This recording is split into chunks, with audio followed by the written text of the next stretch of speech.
Les éclaboussures de la pluie, sur les pavés humides de la place de la République, peignaient un tableau d'automne parisien. Le vent, glacial et imprévisible, soufflait à travers les arbres centenaires, murmurant des secrets à la statue de Marianne, symbole d'une liberté souvent illusoire pour certains. Un air de mélancolie flottait dans l'air, contrastant avec les lumières vives de la ville, comme des éclairs dans une nuit sombre. Ce soir-là, sous un ciel gris et menaçant, se croisaient les destins de plusieurs personnages, chacun avec ses propres aspirations, ses rêves brisés et ses espoirs incertains. Amadou, ingénieur malien, était assis au pied de la statue, enveloppé dans une couverture usée. 10 ans en France, 10 ans de combats acharnés contre les préjugés, 10 ans à se battre pour une place qui lui était refusée. Ses diplômes, fruits de longues années d'études, étaient comme des lettres mortes, incapables de lui ouvrir les portes du succès. La réalité était rude, et la faim mordait son estomac, tandis que le désespoir s'installait dans son cœur. Il était l'incarnation même de l'injustice sociale, un symbole d'un système qui semblait insensible aux aspirations des immigrés. Dans une limousine noire, Elon Musk, visionnaire de la technologie, arrivait à Paris pour une conférence sur l'innovation. Il était attiré par un appel mystérieux, une intuition qui le guidait vers Amadou, un homme dont le destin semblait lié au sien. Il avait l'impression que ce voyage allait changer le cours de son existence, une nouvelle aventure qui s'annonçait. Son regard, avide de nouvelles idées, se posait sur la figure d'Amadou, un homme dont l'histoire était pleine de promesses inexploitées. L'avenir, tel un livre à moitié ouvert, semblait vouloir dévoiler ses secrets à travers cette rencontre improbable. Non loin de là, Sophie Leclerc, jeune journaliste, observait attentivement. Son instinct lui dictait que ce soir était une soirée pleine de promesses. Elle se préparait à saisir le récit qui se jouait sous ses yeux.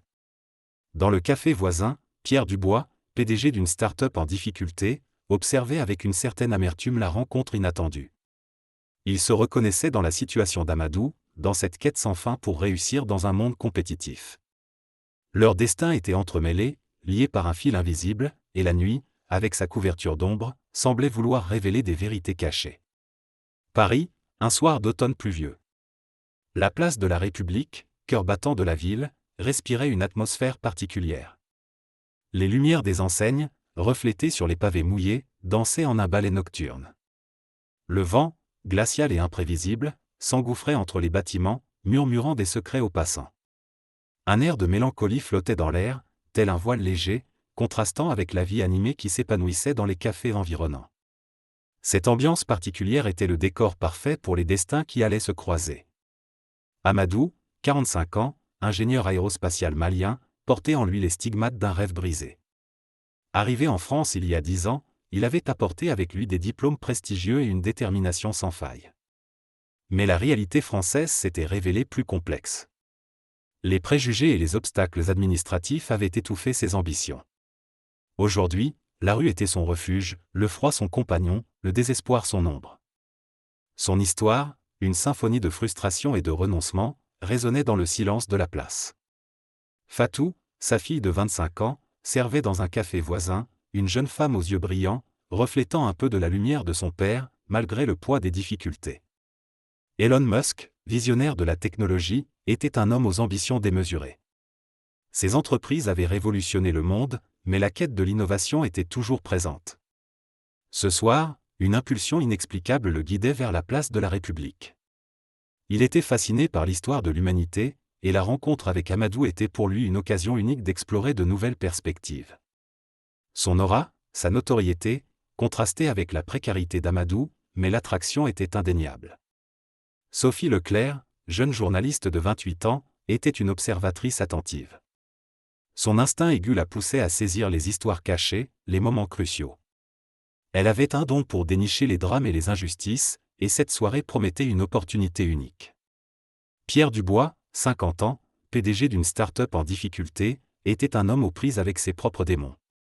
Il admirait Musk, mais l'amertume d'un échec potentiel se lisait sur son visage. Cette rencontre imprévue pouvait être une chance pour lui, une occasion de trouver une inspiration nouvelle. La pluie, constante et incessante, semblait refléter l'incertitude qui enveloppait chacun de ces personnages. La conversation entre Amadou et Elon prit une tournure inattendue.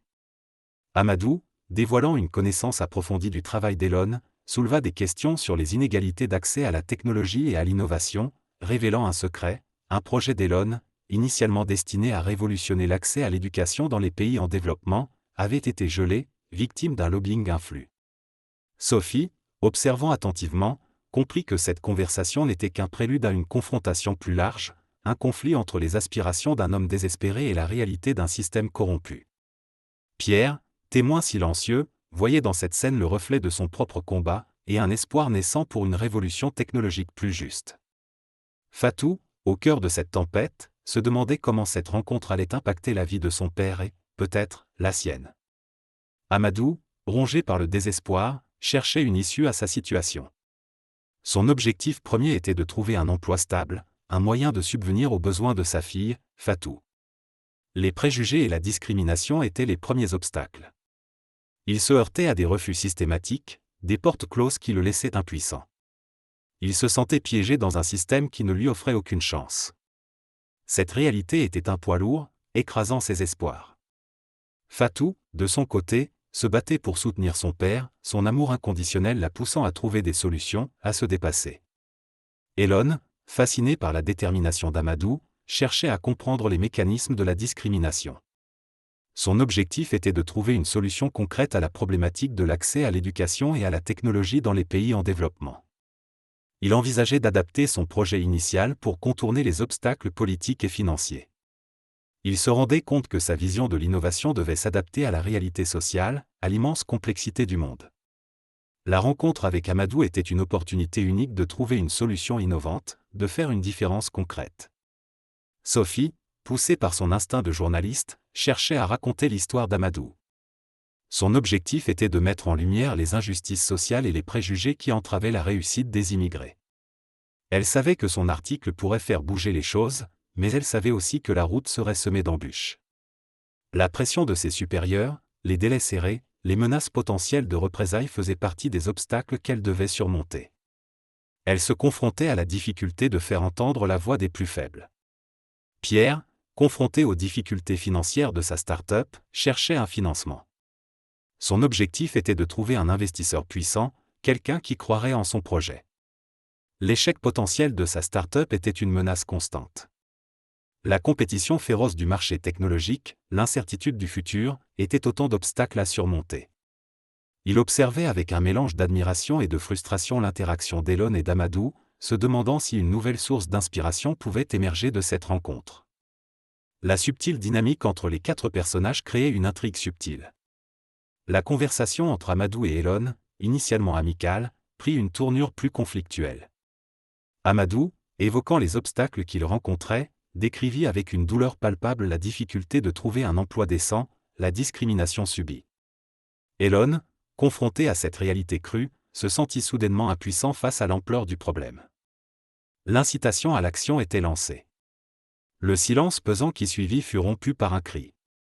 Dans le café voisin, Pierre, observateur attentif, ressentit une étincelle d'espoir. Il comprit que cette rencontre pouvait être la clé pour un nouveau financement, une opportunité de relancer sa start-up. L'urgence de trouver une solution, de se démarquer, était palpable. L'image d'Amadou, symbole d'une injustice flagrante, était gravée dans son esprit. Il avait trouvé sa raison d'agir. Le sentiment d'urgence se répandait dans l'atmosphère. Sophie, à quelques mètres de là, sentit son instinct de journaliste se réveiller. L'histoire d'Amadou, le témoignage poignant d'un rêve brisé, était trop important pour être ignoré. Elle réalisa que son article, au-delà de l'information, pouvait devenir un outil de changement social. Le désir de justice, la volonté de dénoncer l'injustice, étaient les moteurs de son action. L'histoire d'Amadou allait devenir une cause. Fatou, voyant la tension monter, ressentit une angoisse nouvelle. Elle se rendit compte que la situation de son père était plus grave qu'elle ne l'imaginait. La nécessité de trouver une solution, de protéger son père, était devenue une urgence absolue. Le besoin de prendre une décision, de prendre le contrôle de sa propre vie, la poussait à agir. La confrontation avec la réalité brutale avait réveillé en elle une force insoupçonnée. Elon, bouleversé par la conversation, décida d'agir. Il proposa à Amadou un investissement dans une nouvelle start-up qui lui permettrait de développer ses compétences, de se réinsérer dans le marché du travail. Cette proposition, inattendue et audacieuse, allait transformer radicalement le cours de l'histoire. L'incitation à l'action était maximale. Le destin des personnages s'entrecroisait, créant une trame narrative palpitante et pleine de rebondissements. L'annonce de l'investissement d'Elon dans une nouvelle entreprise pour Amadou suscita une vague d'émotions. L'espoir renaissait, mais avec lui, de nouvelles difficultés émergèrent. Les démarches administratives s'avérèrent plus complexes que prévu, le système bureaucratique français se révélant un obstacle imprévu. Amadou, malgré sa détermination, se retrouvait confronté à des exigences impossibles à satisfaire. Le poids des formalités, des délais et des exigences administratives écrasait son optimisme. Fatou, voyant son père désespéré, se sentait impuissante. La nouvelle entreprise, baptisée Ater Innovation, nécessitait un nom de domaine et une identité visuelle. La recherche de financement s'intensifia, et Pierre, confronté à ses propres démons financiers, se retrouva impliqué dans un nouveau sous-intrigue. Un concurrent puissant, une entreprise bien établie, cherchait à acquérir Ater Innovation, menaçant le projet d'Amadou. La compétition acharnée se révélait plus féroce qu'il ne l'avait imaginé. Leur avenir, entre les mains de quelques décisions cruciales. Sophie, quant à elle, se retrouvait confrontée à des pressions de plus en plus fortes de la part de ses supérieurs. Son article sur Amadou devenait un sujet brûlant, attirant l'attention des puissants. Les répercussions potentielles de son article, ainsi que la pression des délais, la poussaient à travailler plus dur, et elle devait se battre pour la vérité et l'impartialité. La menace d'une censure, ou d'un échec professionnel, pesait sur ses épaules. Une nouvelle figure apparut sur la scène, un puissant lobbyiste, Monsieur Dubois, un homme d'affaires influent, qui cherchait à saboter le projet d'Elon pour Amadou. Ses motivations étaient obscures, mais son influence était indéniable. Il utilisait des méthodes sournoises pour mettre des bâtons dans les roues du projet. Le conflit entre les ambitions d'Elon et les intérêts cachés de Monsieur Dubois s'intensifiait. Leur opposition promettait un affrontement majeur. Fatou, en parallèle, se retrouvait impliquée dans une nouvelle relation. Une jeune étudiante en informatique, passionnée par la technologie, s'intéressa à son histoire et à son travail dans le café. Cette nouvelle relation promettait un soutien précieux, une aide inattendue pour l'avenir d'Ater Innovation. Leur collaboration offrait une nouvelle perspective à Fatou, un moyen de prendre de l'assurance et de trouver sa place dans ce monde complexe. L'avenir d'Ater Innovation, et la vie de tous les protagonistes, dépendaient de la façon dont ils allaient gérer cette nouvelle complication. Les obstacles se multiplièrent pour Amadou. Les démarches administratives, initialement complexes, se transformèrent en un labyrinthe bureaucratique insurmontable. Des exigences imprévues, des refus répétés, et des délais impossibles à respecter ébranlèrent son espoir. La pression monta, le désespoir commençait à le submerger. Fatou, voyant son père sombrer, se sentait impuissante, incapable d'apporter une solution concrète. Leur relation, autrefois pleine d'amour et de soutien, était mise à rude épreuve. Pierre, quant à lui, était pris dans un dilemme. L'opportunité de financement d'Ater Innovation se rapprochait, mais l'offre du concurrent était alléchante. L'influence de Monsieur Dubois, le lobbyiste sournois, s'intensifiait. Des menaces implicites, des propositions douteuses, le poussaient à douter de ses propres convictions. Le conflit entre ses aspirations et la pression extérieure devenait de plus en plus intense. Son avenir, comme celui d'Ater Innovation, était en jeu. Sophie, confrontée à la menace de censure, se retrouva isolée. Ses supérieurs, inquiets des répercussions potentielles de son article, cherchaient à la faire taire. La pression médiatique augmentait, les menaces se précisaient. Elle était prise entre son devoir de journaliste et la protection de son intégrité. La vérité qu'elle cherchait à révéler était de plus en plus dangereuse. Elle était seule face à une machine. Le lobbyiste, Monsieur Dubois, intensifia ses actions. Il utilisa des réseaux d'influence pour discréditer Elon et entraver le projet d'Ater Innovation. Des rumeurs perfides se répandaient, semant le doute et l'incertitude. La confrontation entre Elon et Monsieur Dubois s'intensifiait, chaque action de l'un étant contrebalancée par une réaction de l'autre. La tension était palpable, l'issue de cette bataille incertaine. La relation entre Fatou et la jeune étudiante en informatique se développait. Elle découvrit que l'étudiante était une experte en sécurité informatique. Ce nouveau lien promettait une aide précieuse pour protéger le projet d'Ater Innovation des attaques du lobbyiste. Fatou, retrouvant une source d'inspiration, retrouvait l'espoir. L'espoir de son père, et le leur, dépendait de cette nouvelle collaboration. L'avenir était suspendu à un fil. Amadou, face à l'impasse administrative, fit un choix radical. Il décida de prendre en main son destin, de se battre pour ses droits. Cette décision, empreinte de courage et de désespoir, transforma son attitude. Il commença à mobiliser son réseau, à solliciter l'aide d'anciens collègues, à se battre contre le système qui le maintenait prisonnier. Cette nouvelle détermination, cette résilience face à l'adversité, rejaillissait sur Fatou, qui trouvait en lui une source d'inspiration. Leur relation se renforçait, alimentée par une nouvelle forme de courage. Pierre, tiraillé entre la tentation du concurrent et sa propre conviction, prit une décision qui allait changer le cours de son entreprise. Il rejeta l'offre du concurrent, convaincu par la vision d'Elon. Ce choix, courageux et audacieux, était un tournant majeur dans son histoire. Il s'était décidé à se battre pour son projet, pour sa vision, et il avait trouvé en Elon un allié inattendu. Son choix inspirait confiance. Sophie, sous la pression accrue, réalisa que son article était plus qu'une simple histoire. Il devenait un témoignage d'injustice. Elle décida de dévoiler les noms des lobbyistes impliqués dans la tentative de sabotage. Ce geste audacieux, risqué, transformait son rôle de journaliste. Elle devenait une porte-parole de la vérité, une combattante pour la justice. Son article, une bombe à retardement, allait faire exploser la situation. Elon, face à la résistance du lobbyiste, comprit que la bataille était plus complexe qu'il ne l'avait imaginé. Il décida d'utiliser ses ressources pour dévoiler l'influence du lobbyiste, utilisant la puissance des réseaux sociaux pour contrer ses tactiques. Cette décision, audacieuse, allait exposer les agissements de M. Dubois et allait créer une tension palpable. La confrontation finale était imminente. Fatou, grâce à son nouveau partenariat, trouva un moyen de renforcer la sécurité d'Ater Innovation. L'étudiante en informatique mit au point un système de cryptage sophistiqué, protégeant les données et les informations cruciales. Cette innovation décisive était une réponse à la menace croissante et donnait à Fatou un sentiment de pouvoir et d'utilité. Leur collaboration allait jouer un rôle décisif dans la bataille finale. Les préparatifs pour Ater Innovation se poursuivaient, mais l'ombre de M. Dubois planait. De subtiles manœuvres, des rumeurs malveillantes, semèrent le doute autour du projet. Des obstacles imprévus, comme des demandes de documents supplémentaires, ralentissaient le processus, mettant à l'épreuve la patience d'Elon et d'Amadou. Un petit groupe de soutien, composé d'anciens collègues d'Amadou, se forma pour l'aider à naviguer dans la complexité administrative. Ceux-ci se mirent à collecter des documents et à préparer des stratégies pour contourner les obstacles. Leur soutien était précieux.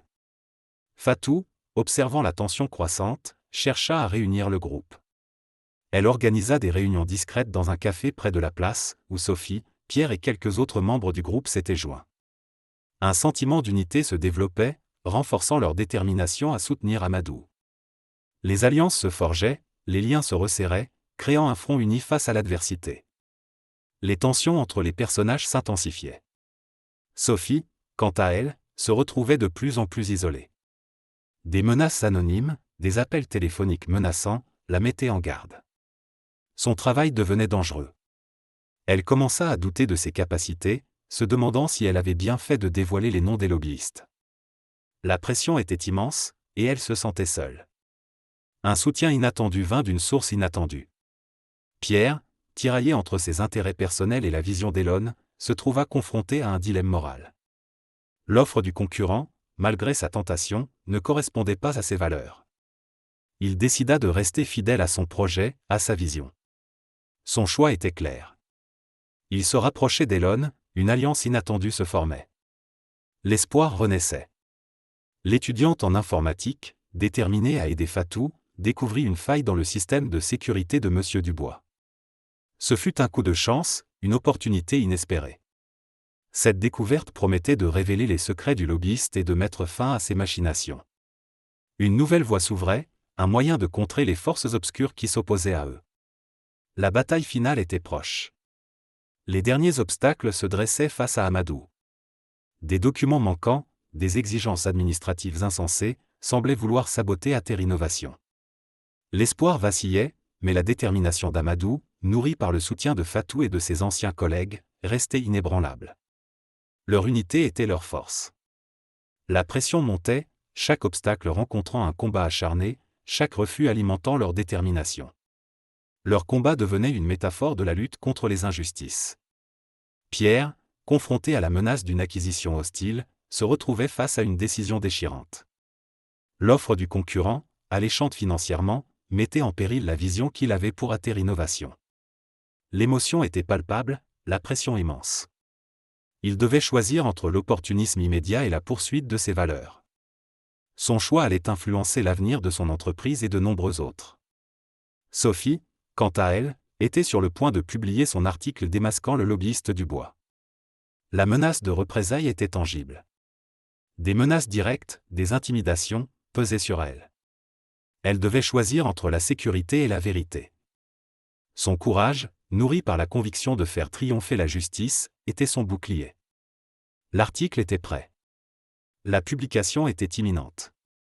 Elon, face à la campagne de désinformation orchestrée par Dubois, comprit qu'il devait agir rapidement. Il mobilisa ses ressources pour contrecarrer la campagne de dénigrement. La confrontation finale était imminente. Il devait révéler la vérité, exposer les agissements de Dubois. Le moment de la vérité était arrivé. Les forces se préparaient à se confronter. Fatou, grâce à la faille découverte par l'étudiante, était prête à dévoiler les agissements de M. Dubois. Les informations qu'elle détenait étaient cruciales pour déjouer le complot. Son rôle devenait central. Elle était la gardienne de la vérité, la clé pour démasquer le lobbyiste. Le moment était venu de révéler la vérité. L'heure du dénouement était proche. L'article de Sophie, publié en ligne, révéla les agissements de M. Dubois. L'émotion fut immense. L'opinion publique, touchée par l'histoire d'Amadou, se mobilisa. L'article de Sophie déclencha une tempête médiatique, mettant en lumière les pratiques opaques du lobbyiste. Sous la pression, M. Dubois fut contraint de démissionner. Le système, malgré ses failles, avait réagi. L'espoir renaissait. Amadou, soutenu par Elon et le groupe, obtint enfin les autorisations nécessaires pour Ater Innovation. L'entreprise décolla, non seulement grâce au financement d'Elon, mais aussi à la mobilisation des anciens collègues et amis d'Amadou. L'entreprise, Ater Innovation, devint un symbole de résilience et de réussite. La réalité avait été plus difficile que prévu, mais la persévérance avait payé. Pierre, ayant choisi la voie de l'intégrité, retrouva la confiance en lui et en son projet. Fatou, grâce à l'aide de l'étudiante, déjoua le complot de M. Dubois, révélant ses manœuvres frauduleuses. Le complot fut démasqué, et la justice triompha. Leur travail avait porté ses fruits. La lumière avait triomphé des ténèbres. Fatou avait trouvé sa place dans ce monde complexe. Elle avait prouvé qu'une jeune femme pouvait avoir une place importante. Leur victoire était un exemple pour tous. L'histoire d'Amadou, d'Elon, de Sophie, de Pierre et de Fatou avait transformé la place de la République. Ce soir d'automne pluvieux, la place était devenue un symbole d'espoir, de résilience et de la force de l'esprit humain. Un appel à l'action était lancé, il fallait se battre pour un monde plus juste, plus équitable. Il fallait soutenir les rêves des autres, et croire en la force de l'innovation. Le monde avait changé. Leur histoire avait changé le monde. Les jours suivants furent marqués par un silence respectueux, un silence lourd de la transformation opérée. Amadou, désormais à la tête d'Ater Innovation, retrouvait un sourire retrouvé. Fatou, avec sa nouvelle confiance, s'épanouissait dans son rôle de chef de projet. Pierre, libéré de la pression, se concentrait sur le développement de sa start-up. Elon, ayant vu le pouvoir de l'action collective, engageait de nouvelles initiatives pour soutenir les entrepreneurs issus de milieux défavorisés. Sophie, forte de son expérience, devenait une voix plus puissante dans le monde du journalisme d'investigation. Elle s'était engagée à poursuivre son combat pour la justice sociale. Elle s'était forgée une nouvelle réputation. Elle avait trouvé sa place. Leur histoire avait touché le cœur de nombreux lecteurs et avait inspiré de nombreuses personnes. La place de la République, sous un ciel plus clair, avait accueilli une nouvelle ère. Une ère où les préjugés étaient remis en question, où les injustices étaient dénoncées, et où l'innovation servait à créer un monde plus juste et plus équitable. Ce soir d'automne pluvieux, un symbole d'espoir avait jailli, un symbole de la puissance de l'action collective. Ceux qui ont vu, ceux qui ont lu, ceux qui ont été touchés, étaient désormais engagés à changer le monde, un pas à la fois. Il fallait continuer à croire en l'avenir, à soutenir les rêves, et à lutter pour un monde meilleur.